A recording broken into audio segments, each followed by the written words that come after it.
Hi, welcome back to What's On at Oor Hoose, episode 6. Yay! Can't believe I'm still at the top of the 1970s. It's so rich with material, it's going to take me a while to go through it. But before I start talking about the music, how, do I hear you ask, did Musselburgh get the name of being the honest tune? Well, let me tell you.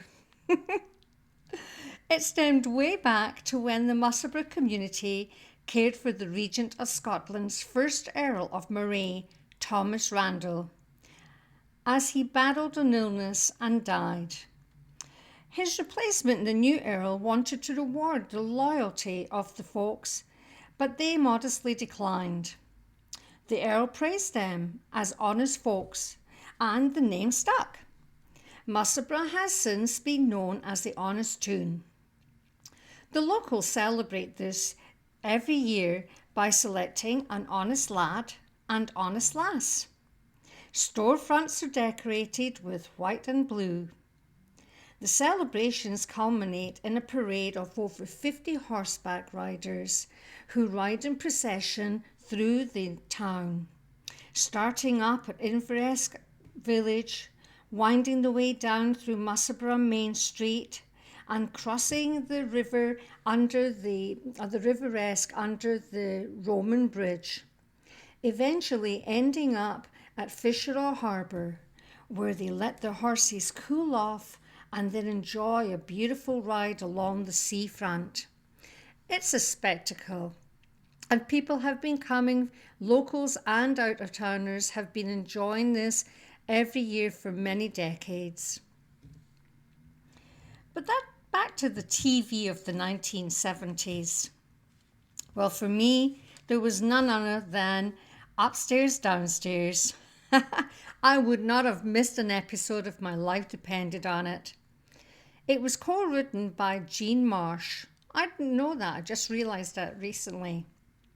She played the parlour maid, Rose Buck, and was a main character. It was kind of like our version of Downton Abbey, but of course I think it was better. Then we had the two Ronnies.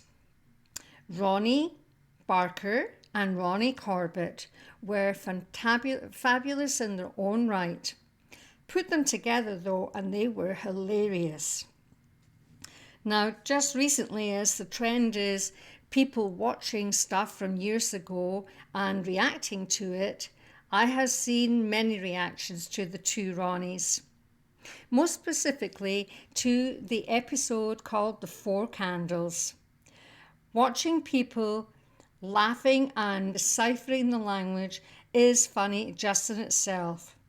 Just goes to show when something is done well, it will always stand the test of time. And there was one more show that I wanted to mention. I saw it in 1975. I can remember it clearly, but I could never remember the actual name of it. I've tried to find it many times, and wouldn't you know, I found it just recently. It's called The Survivors. It was a post-apocalyptic fiction drama, and wouldn't you know, it focused on a pandemic which devastated the world and had been initiated by a virus. And that is all I will say about that. It was pretty amazing though, written by Terry Nation, and his predictions of how people will behave in this kind of a situation, and especially the drama of having to adapt to going back to the grassroots. And I think that's what really impressed me as a young girl. Anyway, it was a really good watch. It was very intelligent. So if you feel like watching it, it's on YouTube. That takes us to the music of the 1970s. This is a big year for me and my friends. Particularly me, as I loved James Taylor, who released Fire and Rain.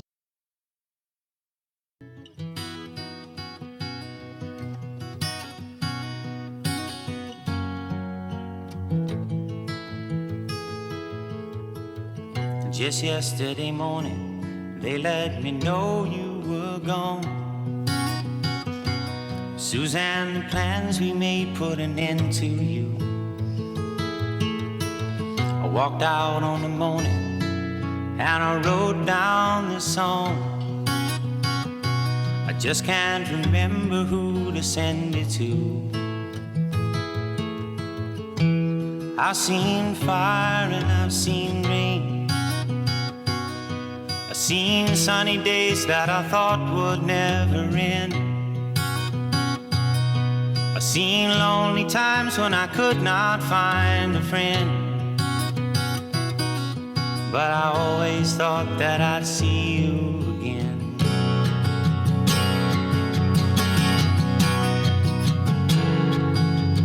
Won't you look down upon me, Jesus? You gotta help me to make a stand. You just got to see me through another day. My body's aching and my time is at hand, and I won't make it any other way.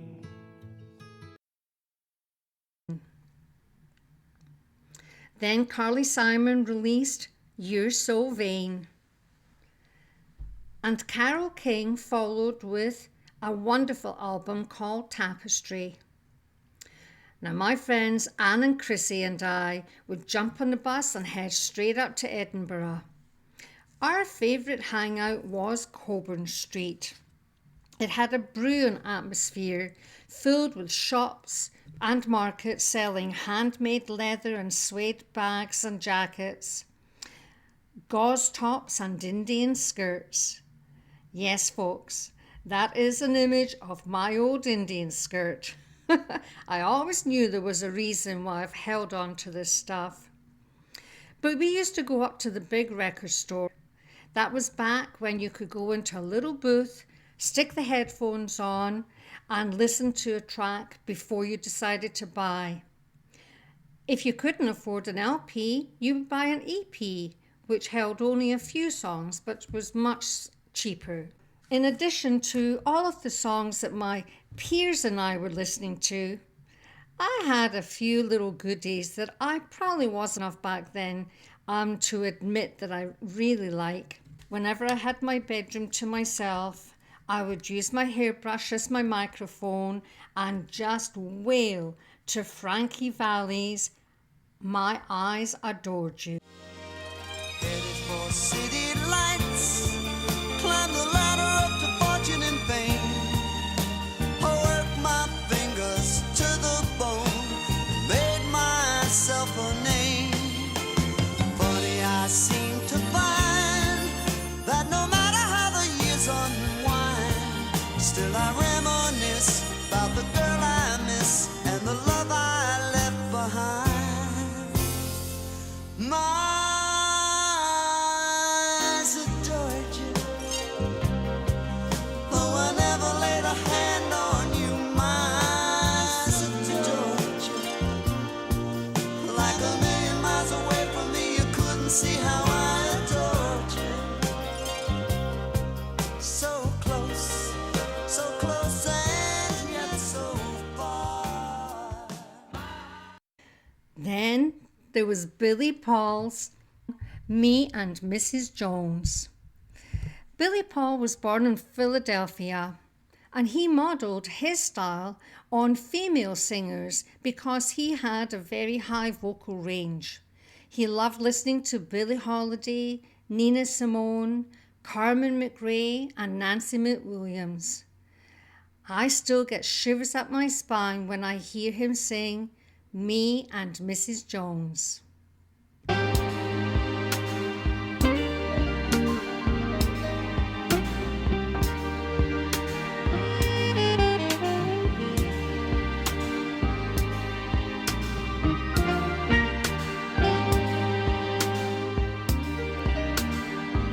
Me and Mrs. Jones,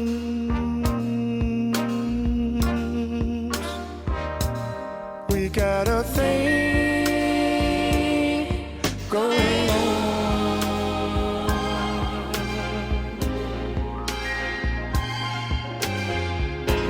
both know that it's wrong, but it's much too strong to let it go now.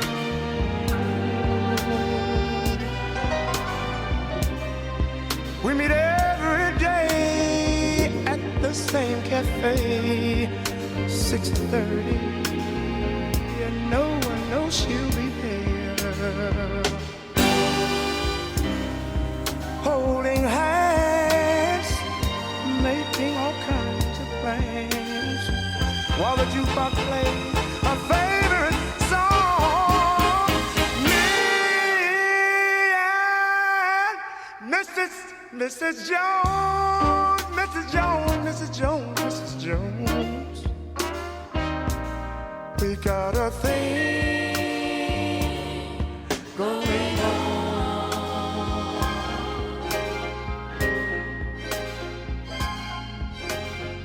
We both know that it's wrong, but it's much too strong to let it go now.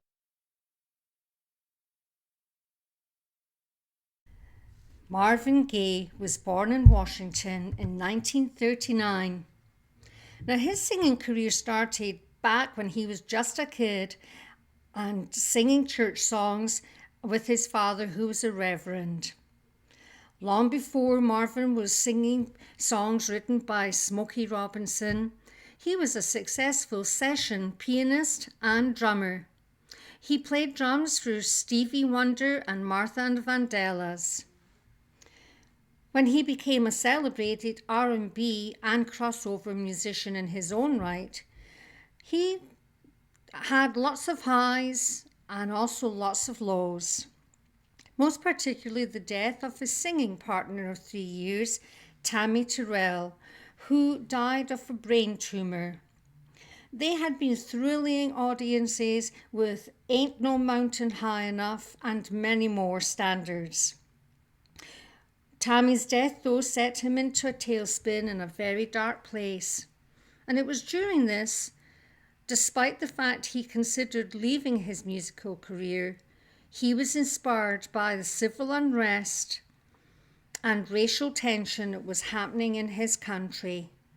That's when he penned a marvelous song, What's Going On?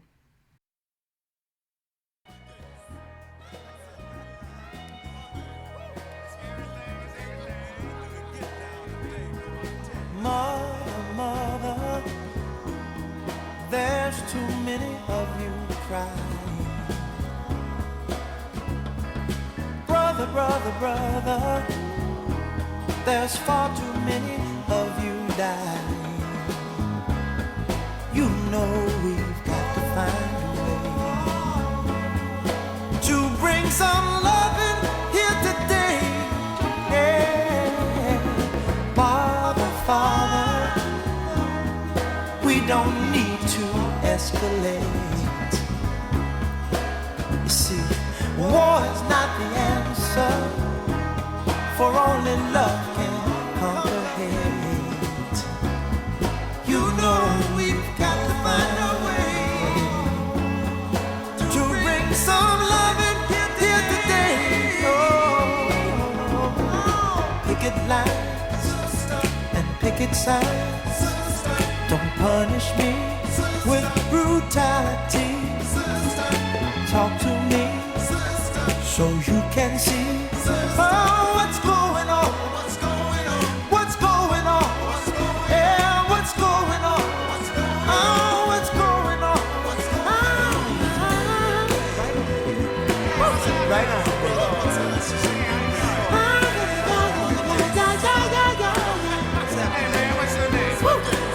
Right on.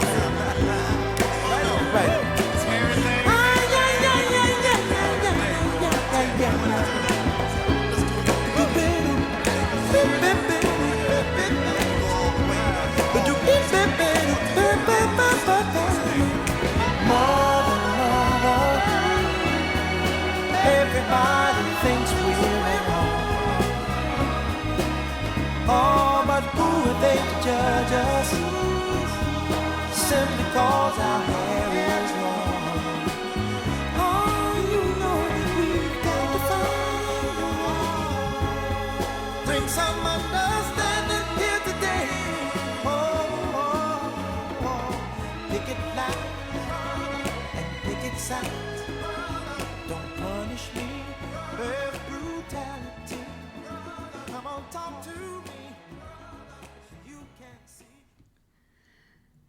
Now, in 1972, despite discouragement from my dear pals Campbell and Eckie, I decided to go to Lincolnshire to a 3-day music festival.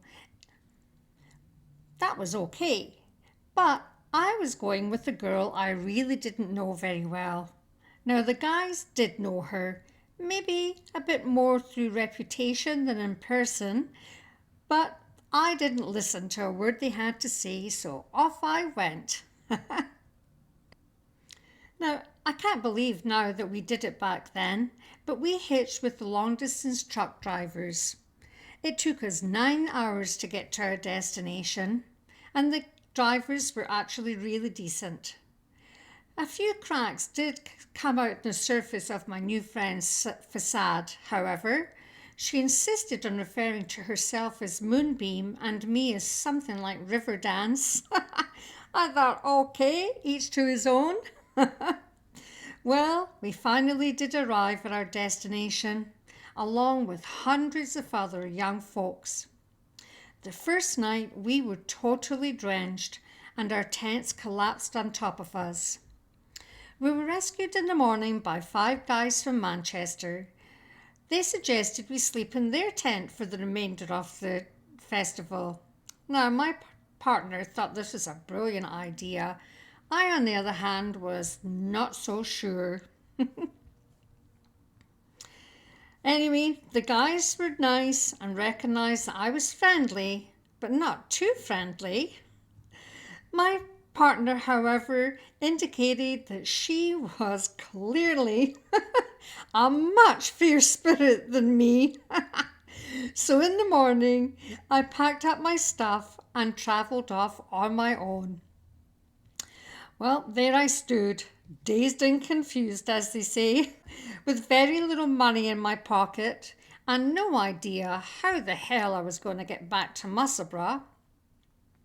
I stood there, eating my lovely Wall's ice cream as I took in my surroundings. Tents were strewn everywhere, people were talking and laughing, and there was just a huge din. I could make out a snake-like image of hundreds of new people who were arriving and hiking towards the campsite. As they got closer and closer, a bob of red came into view. Now, my dear pal Eckie had red wiry hair, and as fashion dictated, he let it grow. But instead of it getting longer, it just got wider and wider, so he ended up with a wonderful big afro. So when this mass of people got much closer and the image came into focus, among the hundreds of strangers there were Eckie and Campbell, grinning from ear to ear. I ran to them with great relief.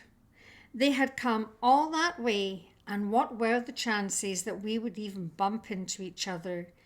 But we did. They were my knights in shining armour, and I will never forget it. Although it wasn't the biggest festival ever, it was my first. There were some great bands playing. Linda's Farm, the Average White Band, the Incredible String Band, Roxy Music, Wishbone Ash, Nazareth and Stone the Crows, just to name a few. The ones that really stick in my memory were Spencer Davies' group with Give Me Some Loving.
Then the incredible Joe Cocker.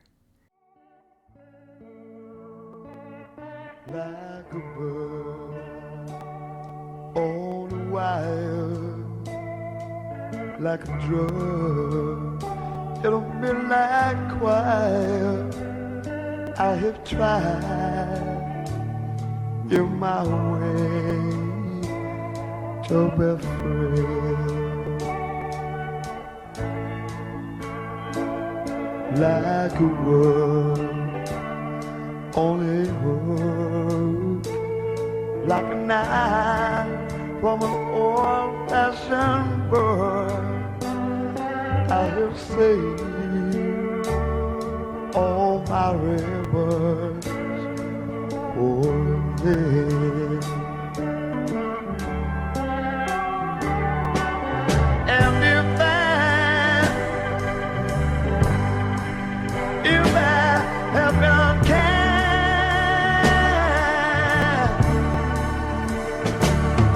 well, I hope that you just let it go by.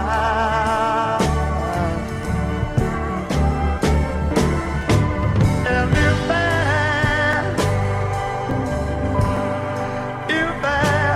have been true,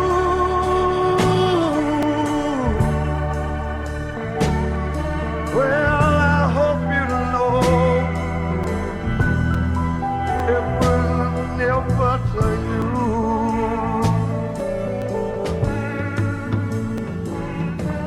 Like a baby, still born, like a bee. He was so soulful to listen to. He was amazing. Now, Rod Stewart sticks in my mind, probably because I had gotten kind of stuck in the crowd and was leaning right up against the front of his stage, gazing up at him and all his glitter. Then, last but definitely not least, it was a great experience seeing and hearing Don McLean live singing American Pie.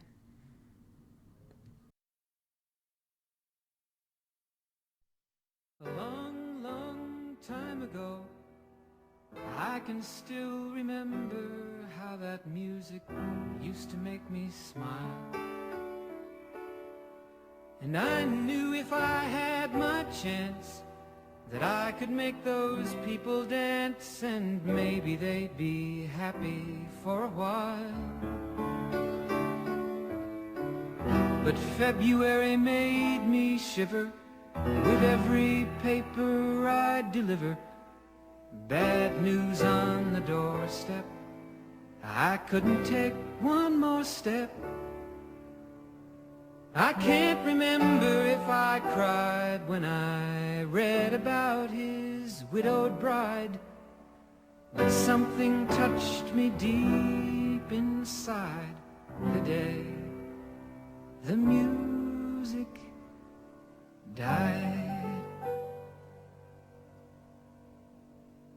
So bye-bye, Miss American Pie. Drove my Chevy to the levee, but the levee was dry. And them good old boys were drinking whiskey and rye, singing, this'll be the day that I die. This'll be the day that I die. Did you write the book of love, and do you have faith in God above? If the Bible tells you so. Do you believe in rock and roll? Can music save your mortal soul? And can you teach me how to dance real slow? Well, I know that you're in love with him, 'cause I saw you dancing in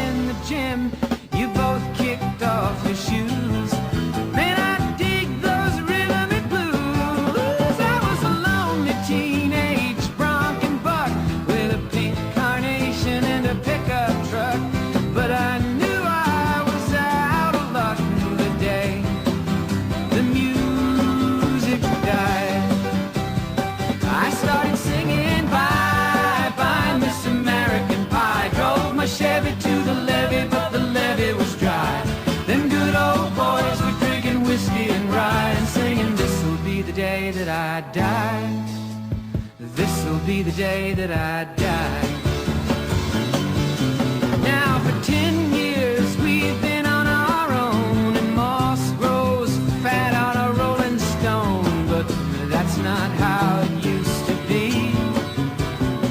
When the jester sang for the king and queen in a coat he borrowed from James Dean, and a voice that came from you and me. Oh, and while the king was looking down, the jester stole his thorny crown. The courtroom was adjourned. No verdict was returned. And while Lenin read a book on Marx, the quartet practiced in the park, and we sang dirges in the dark. The day the music died, we were singing bye bye Miss American Pie. Drove my Chevy to the levee. Now that takes us to the movies of that era. Now, if you were looking for something relaxing and romantic, maybe for a first date, then this ain't it. Deliverance was a bloody nightmare. It was about 4 guys who got together for a canoeing weekend through the backcountry in Georgia, and it did turn into a nightmare for them.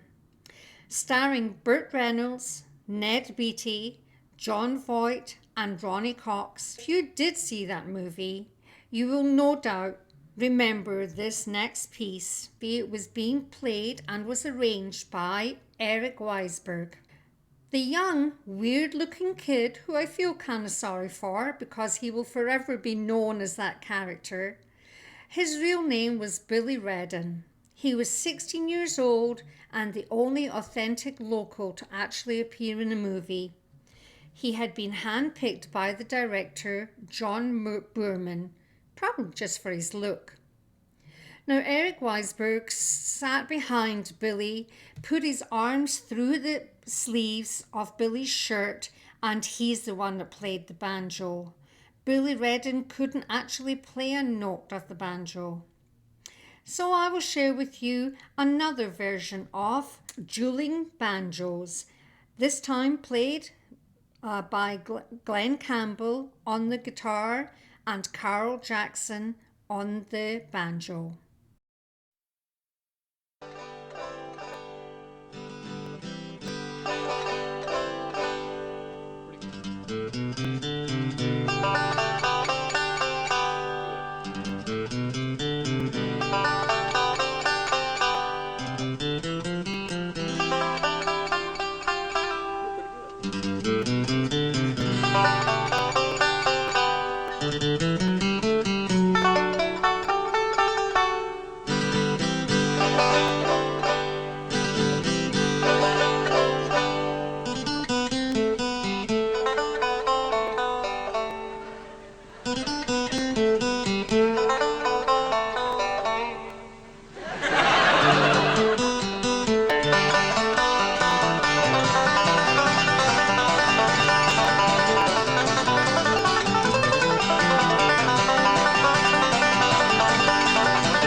And that takes us up to the light of our lives, Billy Connolly.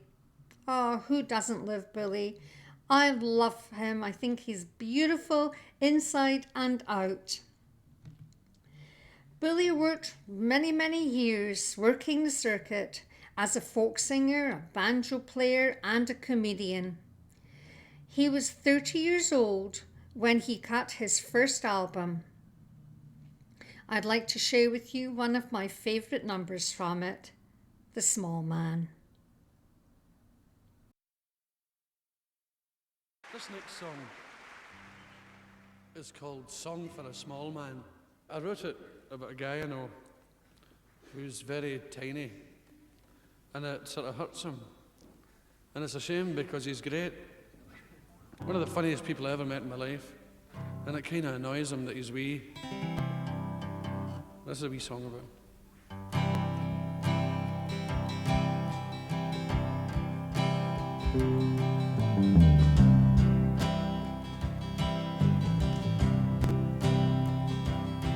I'll tell you all a story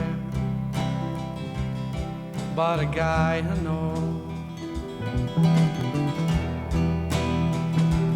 He was very small, and people loved to tell him so. But he didn't care. They never got him riled. And he didn't even bother if they smiled. He just went about his business and had a ball, 'cause he knew within his soul he was 10 feet tall.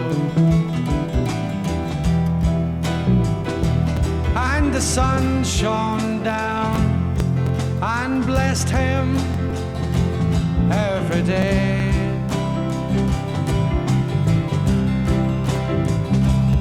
And there's more to height than inches anyway.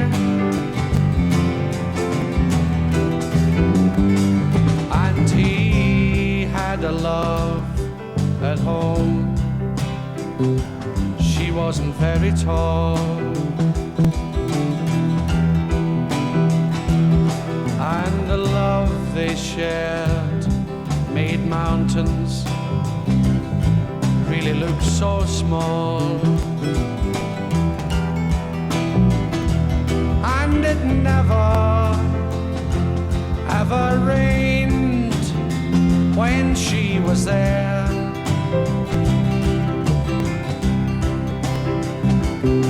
And even if it did, he didn't care.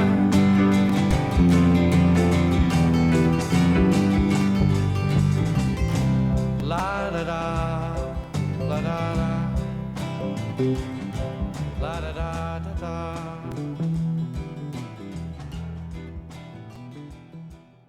Well, folks, I hope you enjoyed that.